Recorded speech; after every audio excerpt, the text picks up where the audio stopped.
சிம்ம ராசிக்கு வெற்றி தரும் தலம் என்று சொன்னால் அது திருப்புலிவனம் என்று சொல்லக்கூடிய காஞ்சிபுரம் மாவட்டம் உத்தரமேரூர் அருகே அமைந்துள்ள வியாக்கபுரீஸ்வரர் ஆலயம் என்று சொல்லலாம்.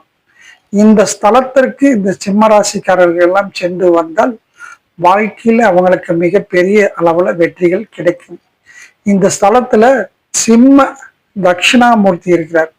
அதாவது சிம்மத்தின் மேல் அமர்ந்துள்ள தட்சிணாமூர்த்தி நீங்க வழிபட்டு வந்தால் கணவன் மனைவி இடையே, இந்த சிம்மராசிக்காரர்கள் இடையே ஒற்றுமை மேலோங்கும். மேலும் தொழில் தடை, வியாபார தடை மற்றும் அவர்களுக்கு ஏற்படுகின்ற அனைத்து பிரச்சனைகளும் நீங்கி மிகப்பெரிய அளவுல முன்னேற்றங்கள் ஏற்படும். இந்த ஆலயம் சென்று வந்தால் வாழ்வில் படிப்படியான வெற்றிகள் கிடைக்கும்.